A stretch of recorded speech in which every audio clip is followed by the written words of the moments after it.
Hi friends, welcome to distributed computing system. Now we will discuss regarding a coordination and agreement. In the distributed computing system, n number of processes in the distributed area or from different areas, they communicate with each other. One process is there in one computer, another process there in another computer. They will communicate with each other. So the coordination and agreement should be good with the distributed computing system. First point, algorithms related to the issues of how processes coordinate their actions and agree on shared values in distributed systems despite failures. There is a need of a sharing of the values or the sharing of the resources by the processes in a distributed system is very important. Mutual exclusion among a collection of processes so as to coordinate their access to shared resources.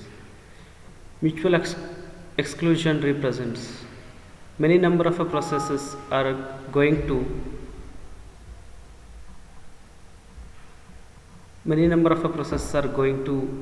execute or say going to share or say going to use a single processes. At that time exclusion happens. Their coordination should be good there. It goes on to examine how an election can be implemented in a distributed system. That is how a group of processes can agree on a new coordinator of their activities after a previous coordinator has failed. So one algorithm called as a election algorithm where a coordinator is nominated there and that will manage the resources sharing. A set of processes to coordinate their actions or to agree on one or more values. Computers must coordinate their actions correctly with respect to the shared resources. That is very important. Example we will consider as in a spacious sensors and actuators, they should coordinate with each other to carry out the work.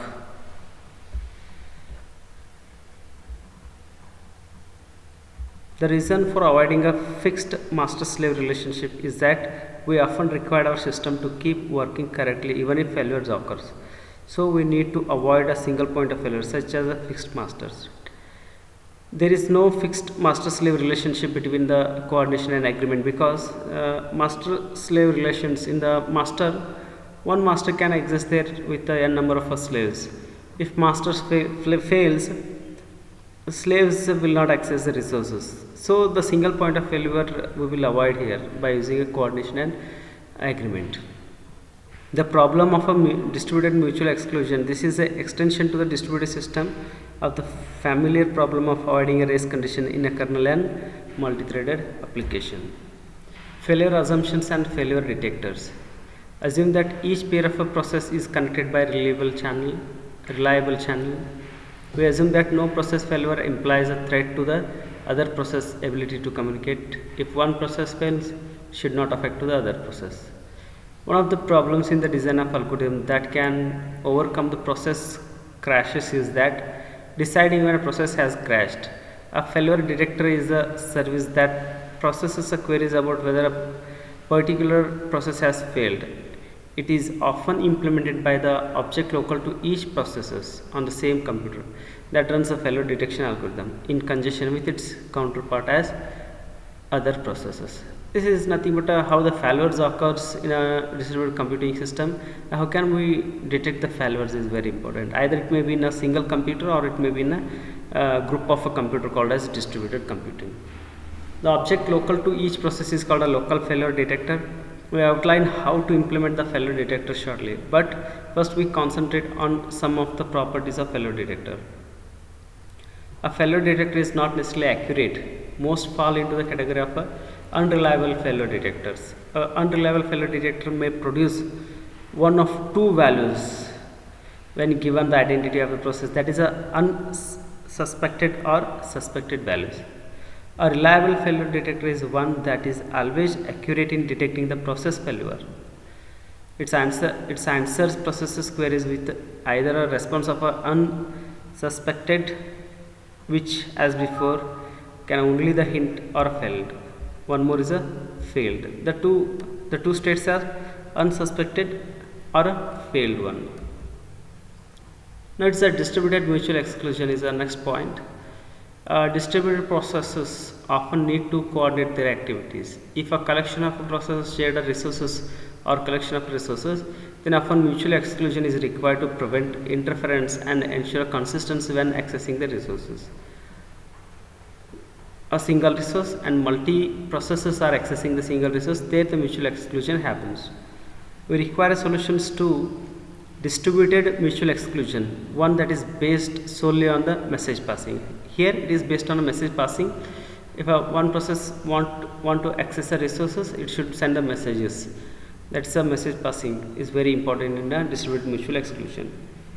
In some cases, shared resources are managed by servers.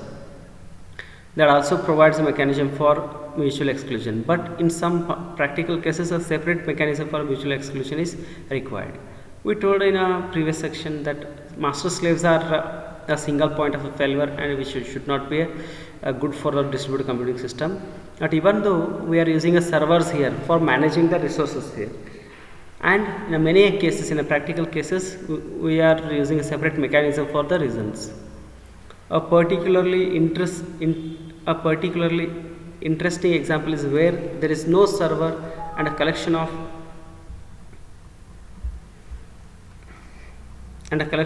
peer processes must coordinate their access to shared resources among themselves, right?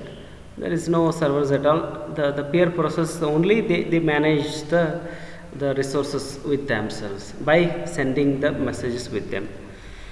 This occurs routinely on the networks such as Ethernet or IEEE 802.11 wireless networks in ad hoc modes, where the network interfaces cooperate as peers so that only one node transmits at a time on the shared medium, right? Means when one process shares the data to the other, even though the many processes existed, there all the processors are understanding that which process is communicating with the other processes.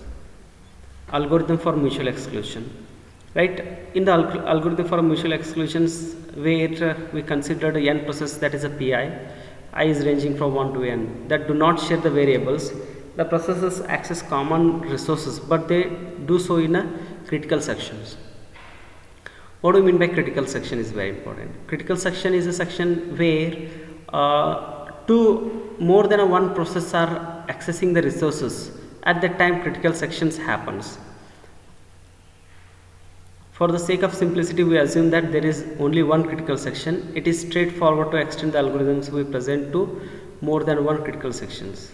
We assume that the system is asynchronous, that processes do not fail, and that message delivery is reliable, so that the any message sent is eventually delivered intact, exactly one, right?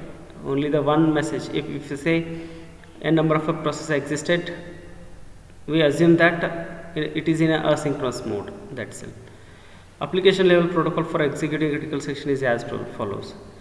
Enter functions or say enter states represent enter critical section block if necessary. Resource access represent access shared resource in a critical section. Exit means leave the critical section. When a process comes in a critical section, it is going to access the resources, that's it. But many other processes are ready to access the resources. That is very important here. Other process may now enter. When one process is there in a critical section, other process should wait. If it exists, other process should access it. It is a matter of accessing of resources or exit of that resource is very important. Or essential requirements for mutual exclusion. As essential requirements, right? We need a 3 requirements here. One is a safety requirements, right? At most one process may execute in the critical section at a time. If you consider any instance of a time, one process should access the resources, right? Other should wait until it release its state. ME2 represent liveliness. Request to enter and exit the critical section eventually succeeded. That should not be. It should not be like a waiting state for so many times. That is a request to enter and exit the critical section eventually succeeded. Right? It should not be like in a deadlock states. Condition ME2 implies freedom from both the deadlock and starvation, as I told. But even without a deadlock, a poor algorithm might lead to a starvation, right? If it is not in a deadlock situation, if it is not in a deadlock situation, a single process can access the resources for a n number of times. At that time, other process will be in a starvation. What do you mean by starvation? Starvation is nothing but like a waiting state of a processes where one process is accessing the resources. It may lead to a much time. The absence of a starvation is a fair condition, fairness condition. Absence of a starvation, if there is absence of a starvation, there is if there is a absence of a starvation represent waiting of the process is less there. Another fairness issue is that order in which the process enter the critical stage. Order is also very important, right? When first our process comes there, whether you are applying the first come first service basis or say first come last service basis, like you are giving the chances to access the resources. It is not possible to order entry to the critical section by the time that the process requested it because of the absence of the global clock. But a useful fairness requirement that is sometimes made makes use of the happened before ordering between the messages that request entry to the critical section. ME2 ordering represent if one request to enter the CS happened before the other, then carrier to the CS is granted in that order, right? Means one process happened before the other represent which happened first should access or you should grant the critical section to that. That's very important. That's a third requirement, like in a mutual exclusion. In a mutual exclusion, we will consider central server algorithm, right? That's the first algorithm. The simplest way to achieve the mutual exclusion is to employ a server that grants a permission to enter the critical sections, right? If a server is maintained there and so many a number of processes are associated with the servers, at that time the server should give the grants to the processes to access the critical section, nothing but to give the permission to access the resources. That's it. To enter a critical section, a process sends a request message to the server and waits a reply from it.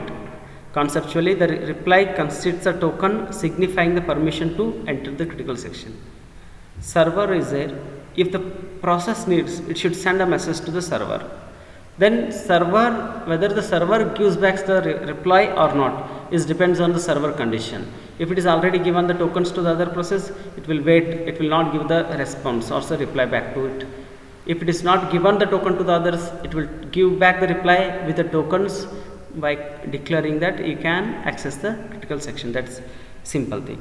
If no other process has token at the time of the request, then the server replies immediately, granting the token. If the token is currently held by the other process, then the server does not reply, but queues the request. That is very important. Whatever the process is requesting, that will be queued there in the server. When a process exits the critical section, it sends a message to the server, giving it back to the token. Let's go with the diagram. Server is there, 4 processes are there. Let me consider a P4, fourth process. Server already given the grant to the token for the process P4, which is accessing the resources. At the time, P2 is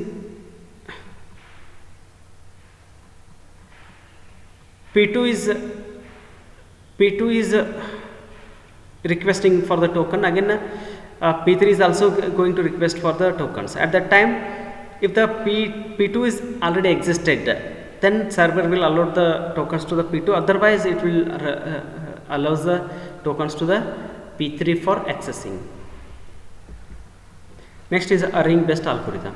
A ring based algorithm, you can go with the diagram, right? P1, P2 up to Pn is arranged in a ring fashions and which is in a clockwise directions. One of the simplest way to arrange the mutual exclusion between the n processes without requiring additional process is to arrange them in a logical ring, that is also in a right direction or say clockwise direction. This requires only that each process Pi has a communication channel to the next process in the ring Pi plus 1 mode of n, right? one process communicate to the next processes, right? Let me consider P2. P2 will not directly communicate to the Pn or say P6. It will directly communicate to the P3, P3 to P4, like it will be in a ring fashion. The idea is that exclusion is conferred by obtaining a token in the form of message passed from process to process in a single direction. It is a unidirectional, right? Only in a clockwise direction the token will be passed there. If a process does not require to enter the critical section, when it receives the token, then it immediately forward the tokens to its neighbor. See, if one process wants to access the resources, then at the time when the token arrives to it, it will take the token and it will access the resource. If don't want to access the resources and if don't want to go to the critical section, it will not take the tokens, it will forward the tokens to the next process. Is very important. A process that requires the token waits until it receives it but retains it.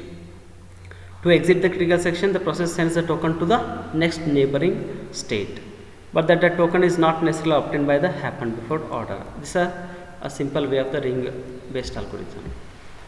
McHugh's voting algorithm. It is a very important algorithm. McHugh's observed that in order for a process to enter in a critical section, it is not necessary for all of its peers to grant it access, right? Processes need only obtain permission to enter from the subset of their peers, as long as the subsets used by any two process overlap, right? If you consider if you are having a 4 processes associated in a accessing of the resource, or say which are there in a critical sections which wants to access with a critical section, 4 processes, that is a set we will consider. Then we are taking it as a subset. Voting set represents, which is subset of the processes set available at the time of the communication. We can think of the process as voting for one another to enter the critical section. A candidate process must collect the sufficient votes to enter. It's a very important. What are the conditions in the McHugh's algorithm is that McHugh associated with the voting set Vi. Vi is a voting set, nothing but it is a process set only, with each process Pi which is ranging from 1 to n, where Vi, nothing but a voting set, is a subset of a P1, P2 up to Pn. Nothing but Vi is only the Vi is a subset of a process set, nothing but a collection of process. The set Vi are chosen so that for all I and j are in a 1 to n situation. Pi is which belongs to the Vi, right? If you consider Pi represent, again we are considering a small amount of processes from the total amount of the processes, because we are making a subgroups here, subsets here. Instead of checking whether the critical section is available or not, or say to allocate or not to all the processes, we are making a subgroups in the processes only. Just we can check in the subgroup only instead of checking for the all the groups. Is a concept of a McHugh's algorithm. The condition is that Pi which belongs to the Vi intersection of Vj should not be a null. Is very important. Means we are maintaining a subsets in the total process sets. At the time, 2 subset intersection should not be null there, because there should be a intersection with a subset maintained in the McHugh's algorithm. There is at least a one common member of any 2 voting set. There should be and the number of a Vi is equal to k to be a fair. Each process has a voting set to the same sizes, right? Vi mod of Vi represent the total number of process associated with a subset as a voting set. That should be a fair enough. Each process has a voting set of the same sizes. If it is, it's a good. Each process Pj is contained in a m of the voting set of Vi, right? Pj is nothing but if you consider any process in the group of process, it should be associated with a m or a voting set of V. Right? McHugh's algorithm says here. Just I will tell you, if 2 subsets are there, nothing but a P1, P2, P3 is a one set. Again P2, P3, P4 is another set. Right? Then conditions to be checked here. PI, if you consider any a PI, P1 which is a subset of a which belongs to the VI only, right? What do you mean by VI? VI here, V1 is a P1, P2, P3, V2 is a P2, P3, P4. Like, what is the intersection? P2, P3 is the intersection which is not null there. And what is the mod of VI here? It is a 3 now here. How many number of a process associated there? In each subset, it's a 3 only, right? Now to consider here, on initialization, what is the McHughes algorithm says? On initialization, state released voted is equal to false. You have initialization, these are the initialization you are considering. For PI to enter the critical sections, what should be happened? State should be a wanted. It should set its state should be a wanted. Multicast request to the all process in VI. Let me consider P1, P2, P3 as a subset here. Then P1 wants to enter to the critical section, then its state should be a wanted set and it send a request to the P2 and P3. That's in the VI, all the process in the VI. It should be a multicast request. Wait until number of replies received is equal to K. It should wait until state should be a held of it. Then for a PI, in the sense that it is the status of the PI. When PI want to go to the critical section, set the status wanted, multicast it, wait until the response comes back. State should be again held for this. Then on the receipt of the request from PI at PJ, PJ represent P2, P3.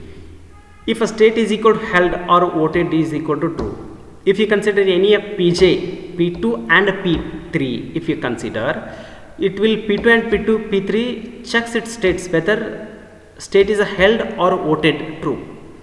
If it is yes, any one state, if it is a held or it is a voted is a true, then it will make the P1 in the queue. It will not send back the reply. That is very important. Queue request from the PI without replying. It will not reply when the P2, P3 will not reply when their state is a held or when voted is equal to true. Otherwise, it will send reply to the PI or nothing but P1 if we consider voted is equal to true, it will set. In the P2, P3, they will send the request back to the P1. You can take a critical section and they will set their states voted state as a true and end it. For PI to exit the critical section, right? P1 will take out the critical section, it will execute or it will access the resources in the computers or in a distributed environment.